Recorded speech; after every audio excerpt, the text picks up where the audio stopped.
Before we move on to question number 3, we're actually going to flip over to the second page of our notes and take a look at where the numbers in Pascal's triangle come from. The numbers in Pascal's triangle actually come from combinations, if you remember your combinations and permutations from last year. And each of my numbers in Pascal's triangle is from a combination. So for example, if I take a look at a plus b to the 10th, I'm always going to start by choosing 0 out of 10 or 0 out of n and work my way up until I choose n out of n, or in this case 10 out of 10 if I have an a plus b to the 10th. So if I take a look at my calculating my binomial coefficient, if I want to find 10 choose 7, I can do this by hand using my factorials, and I can take 10 factorial over 7 factorial times 10 minus 7 factorial. Remember that a factorial means that you're going to take that number and multiply it with all the numbers before it all the way down to 1.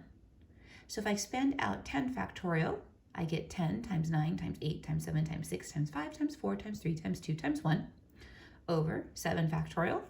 And then 10 minus 7 would give me a 3 factorial. The 7 through 1 in the numerator and the denominator cancel each other out, so I'm just left with 10 times 9 times 8, 720, over 3 times 2 times 1, 6, which gives me 120. Now I can also plug this into my calculator. If I wanted to find, for example, 9 choose 2, then I'm going to start with the number 9, hit my math button, my probability, then I'm going to go down to number 3, choose my combination, hit 2 so that I have 9 choose 2, hit enter, and I would get 36. This is the way that the numbers in Pascal's triangle can be found. So now let's flip back over to the front side and take a look at problem number 3. If I look at problem number 3, I want to find the first 3 terms in the expansion of x minus y to the 14th. So to get my first number, I'm going to take 14 choose 0, which I'll also know is 1 because I start with 1 and end with 1. And then the exponent on my first term starts off at the highest exponent, which would be 14 in this case, and the exponent on my second term starts off at 0. My exponent is going to come down by 1 each time for my x, and it's going to go up by 1 each time for my y. My combinations also are going to continue to rise from 14 choose 0 to 14 choose 1 to 14 choose 2, so forth and so on.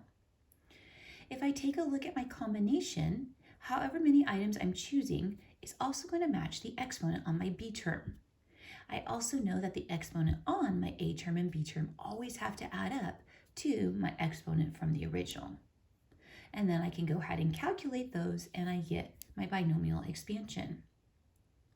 For question number 4, we want to find the 23rd term in my expansion of 2x minus y to the 24th. Well, if I take a look at my power of 24, there are always n plus 1 terms, which means that there are 25 numbers in this list. If I want the 23rd number, I'm actually going to start from the very end, the back, and work my way backwards. I know that I'm going to end on choosing 24 out of 24. So then the previous term would be choosing 23 out of 24. And that means that the 23rd term is actually going to come from 24 choose 22. Once I know this, my combination, I know that my combination and my exponent on my b term have to be the same. So I know that my negative y is being raised to the 22nd, which means that my 2x has to be raised to the second, since these exponents always have to add up to the total. For number 5 here, we want to find the term containing x to the 3rd in the expansion x minus 1 to the 9th.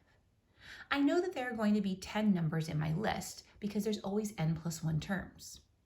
X is also my first term, so he starts off with the highest exponent of 9 and works his way down till he gets to 0. So I can start by placing my x to the 9th, 8th, 7th, 6th, 5th, 4th, and 3rd. And I can see that if I have an x to the 3rd, then that means that my b term, my negative 1, has to be raised to the 6th, since my exponents always have to add up to my total. And I know that my combination has to be 9 choose 6, since my combination and my exponent of my b term always are going to match.